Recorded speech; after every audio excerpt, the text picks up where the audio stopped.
Kenalkan, nama saya Ivan Ernesto Sagala, NIM 2006-10252. Saya akan membahas mengenai komunikasi, saya dan kelompok saya akan membahas mengenai komunikasi bisnis. Jadi yang pertama, apa sih memahami dasar tentang mengenai komunikasi? Jadi, mengapa komunikasi sangat penting bagi karir Anda? Komunikasi sangat penting dalam karir seorang karena merupakan salah satu keterampilan utama yang dibutuhkan di hampir semua aspek pekerjaan dan dalam berinteraksi dengan orang lain di lingkungan kerja. Berikut beberapa alasan mengapa komunikasi penting dalam karir. Pemberian informasi. Komunikasi adalah cara utama untuk menyampaikan informasi. Dalam pekerjaan, Anda perlu memberitahu rekan kerja, atasan, atau klien tentang perkembangan proyek, perubahan dalam kebijakan, dan informasi penting lainnya. Yang kedua yaitu kolaborasi dan tim kerja.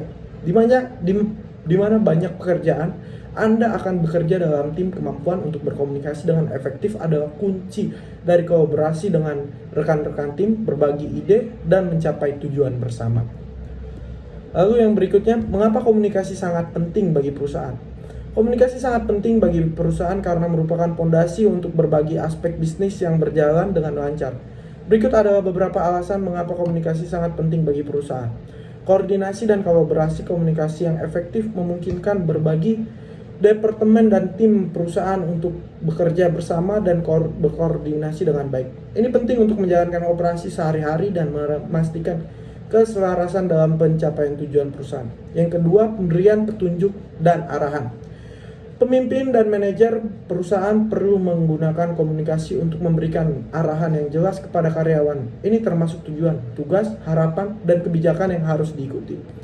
Motivasi. Yang ketiga, motivasi karyawan. Komunikasi yang baik memungkinkan pemimpin untuk memotivasi karyawan dengan memberikan umpan baik, positif, penghargaan, dan dukungan. Ini dapat meningkatkan moral karyawan dan produktivitas mereka. Yang keempat, penyebaran informasi. Perusahaan harus dapat menyampaikan informasi penting seperti perubahan dalam kebijakan, perkembangan industri, dan berita internal kepada semua pihak yang terlibat termasuk karyawan, pelanggan, dan pihak kepentingan lainnya. Yang kelima, manajemen konflik. Komunikasi yang baik membantu perusahaan dalam mengelola dan menyelesaikan konflik secara efektif. Ini dapat mencegah konflik dari memburuk dan mengganggu operasi. Yang terakhir yaitu pelayanan pelanggan. Perusahaan perlu berkomunikasi dengan pelanggan untuk memahami kebutuhan dan masalah mereka. Respon yang cepat dan informatif dapat meningkatkan kepuasan pelanggan. Lalu, apa sih yang membuat komunikasi efektif? Yang pertama itu kebutuhan terhadap tujuan bisnis. Komunikasi bisnis harus selalu berkaitan dengan tujuan bisnis yang lebih besar.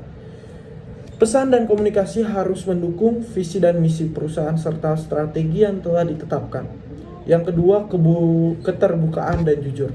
Komunikasi yang efektif memerlukan keterbukaan dan kejujuran. Organisasi harus terbuka untuk menerima umpan balik yang konstruktif dan tidak menyembunyikan informasi yang relevan. Yang ketiga, klaritas dan kekonkretan. Perasaan harus jelas, konkret, dan mudah dimengerti. Hindari penggunaan bahasa yang ambigu atau teknis yang tidak dapat dimengerti oleh audiens umum. Yang keempat, konsistensi. Pesan dan komunikasi harus konsistensi di seluruh organisasi. Ini mencakup konsistensi dalam pesan, merek, gaya komunikasi, dan citra perusahaan. Yang kelima, empati. Memahami perspektif dan perasaan orang lain adalah penting dalam komunikasi bisnis. Ini membantu dalam pembuatan keputusan yang lebih baik dan dalam merespon kebutuhan pelanggan atau karyawan. Yang keenam, penggunaan media yang tepat. Pilih media komunikasi yang sesuai untuk pesan Anda. Ini tidak bisa melibatkan email, laporan tertulis, pertemuan tatap muka, konferensi video, atau media sosial, tergantung pada konteks dan audiensnya. Baik, yang berikutnya akan dijelaskan oleh teman saya. Terima kasih. Oke, baik. Di sini saya akan menjelaskan hal-hal yang perlu diperhatikan sebagai seorang profesional dalam perusahaan. Yang pertama, dapat membuat forum diskusi yang baik. Yang kedua, menghindari konflik. Yang ketiga, terbuka terhadap feedback. Keempat, menjadi pendengar yang baik. Kelima, mempunyai rekan untuk bekerja. Keenam, menciptakan komunikasi di tempat kerja yang efektif. Yang ketujuh, mengkombinasikan komunikasi verbal dan nonverbal. Yang kedelapan, mendengarkan dengan efektif. Yang kesembilan, komunikasi dengan profesional. Berkomunikasi dalam konteks organisasi. Komunikasi dalam konteks organisasi mengacu pada pertukaran informasi, ide, dan pesan antara individu atau kelompok dalam suatu organisasi. Hal ini mengacu sebagai bentuk komunikasi yang terjadi dalam organisasi, baik itu komunikasi vertikal antara berbagai tingkat hierarki, komunikasi horizontal antar departemen atau tim, maupun komunikasi eksternal dengan pengakuan kepentingan di luar organisasi. Tujuan komunikasi dalam konteks organisasi adalah untuk mengkoordinasikan tindakan, memfasilitasi pengambilan keputusan, pembangunan budaya perusahaan,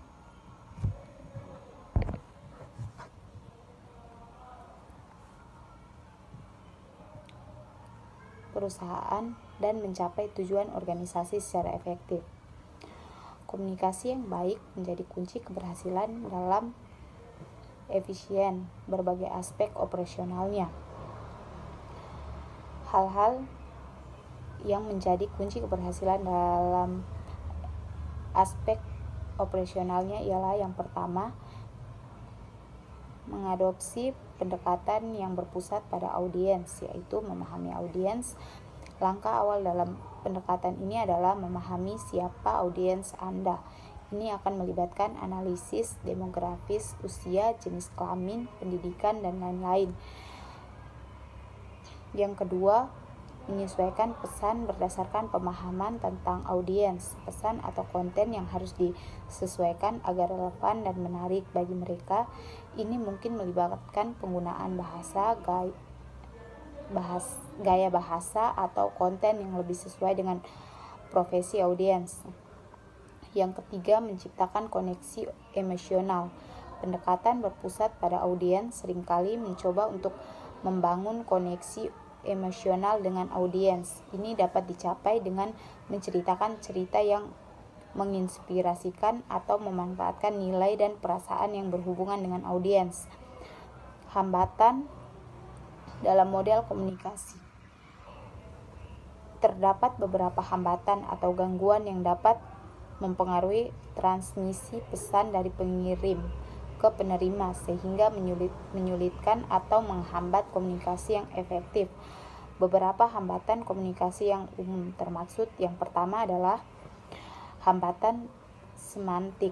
Ini berkaitan dengan pemahaman kata-kata dan simbol dalam pesan penerimaan.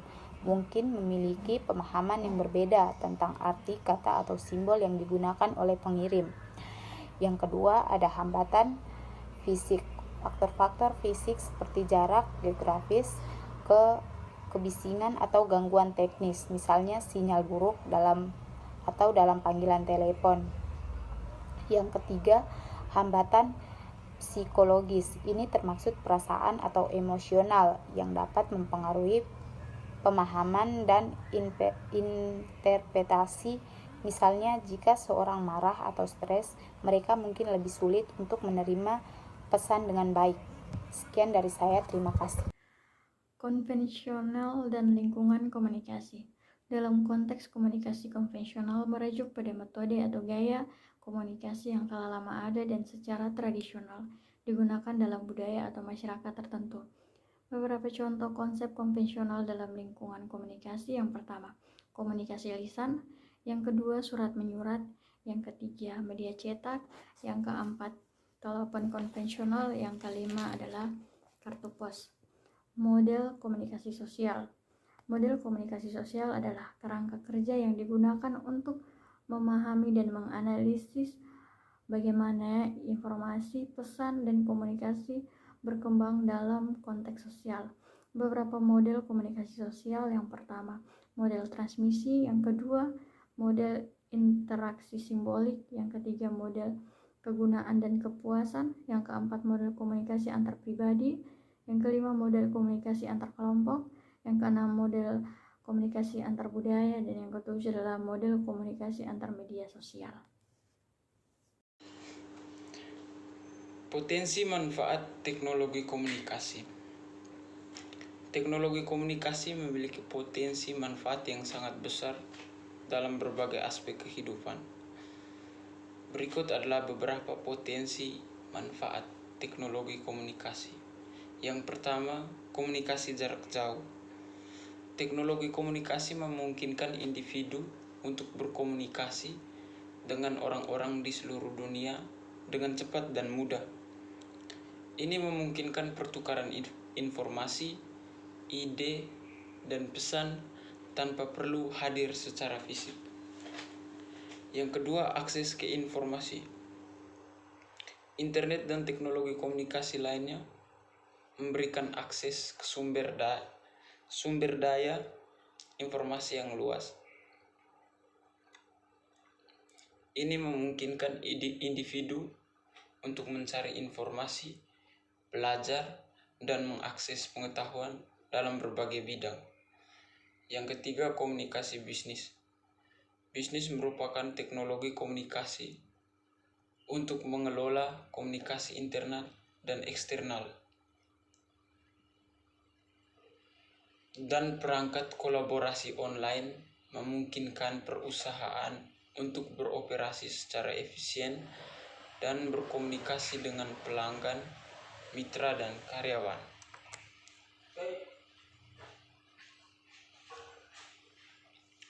Bentuk-bentuk komunikasi yang tidak etis. Ada beberapa bentuk komunikasi yang tidak dianggap tidak etis karena melanggar norma-norma atau prinsip-prinsip moral dalam berkomunikasi. Berikut adalah beberapa contoh bentuk komunikasi yang tidak etis. Yang pertama, penipuan. Yang kedua, melanggar privasi. Yang ketiga, fitnah dan pelecehan. Yang keempat, manipulasi emosi. Yang kelima, diskriminasi dan stereotip.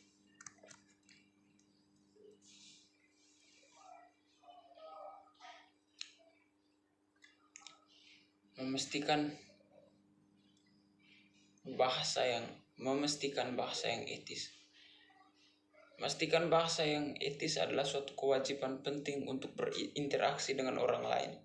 Berikut adalah beberapa langkah yang dapat membantu memastikan komunikasi yang etis.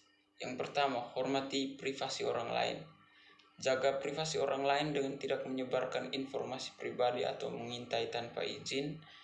Hindari membocorkan percakapan pribadi atau data pribadi. Yang kedua, berbicaralah dengan kejujuran.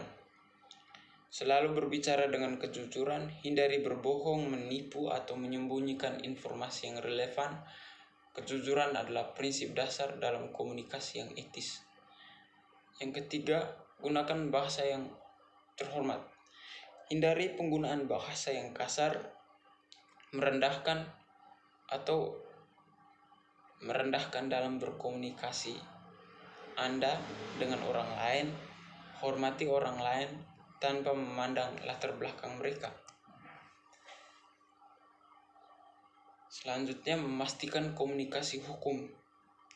Memastikan komunikasi yang sah atau legal adalah penting dalam banyak aspek kehidupan, terutama dalam konteks hukum dan bisnis. Berikut adalah beberapa langkah yang dapat membantu Anda memastikan komunikasi yang mematuhi hukum. Yang pertama, pahamilah hukum yang berkaitan. Pertama-tama, penting untuk memahami hukum yang berkaitan dengan komunikasi dalam konteks tertentu. Ini bisa mencakup hukum privasi, hak cipta, hukum bisnis, hukum media, dan peraturan lainnya yang dapat berlaku. Yang kedua, hormati privasi. Pastikan bahwa komunikasi Anda tidak melanggar privasi orang lain. Jangan menyebarkan atau menggunakan informasi pribadi tanpa izin yang sah. Yang ketiga, hindari penipuan. Jangan membuat klaim palsu atau menyesatkan dalam komunikasi Anda. Ini termasuk berbohong atau menipu dalam iklan atau penawaran bisnis. Sekian presentasi dari kelompok kami. jika ada kesalahan-kesalahan yang kami buat atau bahasa yang kurang berkenan dari kami semua, terutama saya dan teman-teman, saya meminta maaf. Terima kasih.